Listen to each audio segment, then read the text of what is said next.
اللہ کے محبوب صلی اللہ علیہ وسلم نے فرمایا کہ نکاح کا جب وقت آ جائے تو نکاح کے موقع پہ ہم نے بنیادی طور پر کن چیزوں کو دیکھنا ہے؟ فرمایا ماں آج دنیا کے اندر 4 چیزوں کو دیکھ کر نکاح اور شادی کی جاتی ہے، اور اللہ کے محبوب علیہ الصلوۃ والسلام نے فرمایا 4 میں سے 1 کامیاب ہیں، باقی سب ناکامی کی طرف جا رہے ہیں۔ کچھ لوگ مال کو دیکھتے ہیں، کچھ خاندان کو، کچھ حسن و جمال کو۔ تنکح المرأۃ لأربع لمالها ولحسبها ولحسنها ولدینها۔ کو مال و جمال، مال کو دیکھتے ہیں، کوئی جمال کو دیکھتے ہیں، کوئی خاندان کو دیکھتے ہیں، اور آقا کریم صلی اللہ علیہ وسلم نے فرمایا عقل مند انسان دینداری، دیانتداری، دینداری، دیانتداری، یہ امانت میں پکا ہے، تقوی ہے، اچھے اخلاق والا ہے۔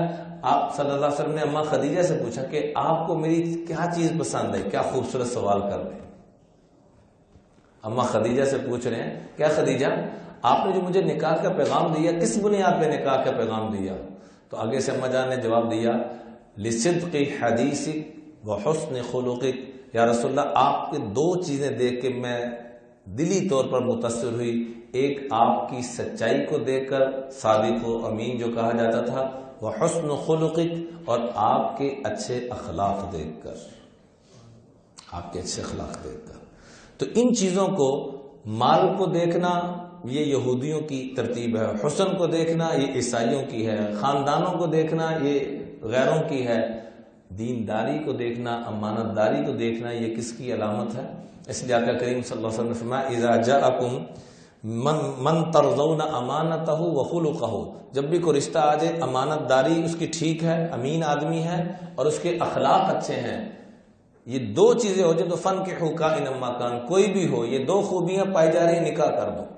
اگر یہ نہیں کرو گے، جیسا کہ آج ہم نہیں کر رہے، ان 2 چیزوں کو تو دیکھتے ہی کوئی نہیں ہے، بولے تو صحیح، دیکھتا ہے جو 2 چیزوں کو، گڈی ہے، کوٹھی ہے، بنگلہ ہے، کار تیلی ہے، اگلان جوگی بے دینی تیلی ہے، اور کیا ہے، وہ دیکھے جا رہے ہیں۔ میں آتے ہیں پوچھتے ہیں جی وہ فلاں رشتہ دیکھا، بچہ بڑا اچھا بڑا کماندا ہے، یہ وہ، میں کہ نماز پڑھتا ہے؟ نہیں نماز نہیں پڑھتا، باقی کوئی عیب شیب نہیں۔ میں کہ ایسا تو بڑا کڑا عیب ہونا، اللہ بلا رہے آ جا میرے پاس، حی علی الصلاۃ حی علی الفلاح، میں بڑا ہوں، میں کامیابی دوں گا۔ یا آگے سے مقابلے میں آگے کہتا ہے نہیں اللہ میں تیرے مقابلے میں آ رہا ہوں، میں نہیں آتا ہوں۔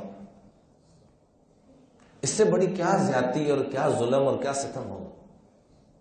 شراب اور ہر قسم کی بے حیائی سے بڑا گناہ سجدے کو انکار کرنا ہے۔ شیطان نے یہی تو انکار کیا تھا، اور ہم کہتے ہیں کوئی عیب نہیں، اس لیے بعد میں لڑکی والے بھی رو رہے ہیں، لڑکے والے بھی رو رہے ہیں۔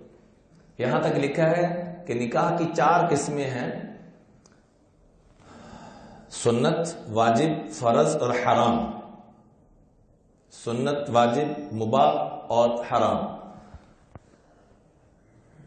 حرام نکاح کون سا ہے؟ فرمایا جس بچے اور بچی کی، فتاوی شامی کے اندر باقاعدہ یہ بات تفصیل سے لکھی ہے کہ جس بچے کا غصہ کنٹرول میں نہ ہو، آپے سے باہر ہو جاتا ہو، یا جس بچی کی تربیت نہ ہوئی ہو، تو ایسوں کا نکاح کرنا حرام ہے۔ میں ایک دفعہ ایک چینل پہ پروگرام کر رہا تھا تو انہوں نے کہا پھر تو پوری دنیا میں حرام نکاح ہی ہو رہے ہیں۔ میں نے کہا اسی لیے تو طلاقوں کی ریشو اس حد تک بن چکی ہے۔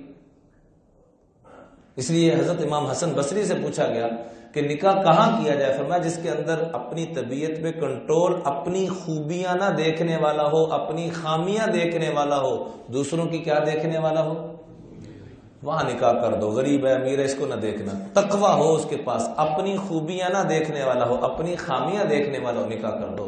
اگر محبت رہی تو ٹھیک لے کے چلے گا، نہ ہوئی تو کم از کم ذلیل کر کے نہیں رکھے۔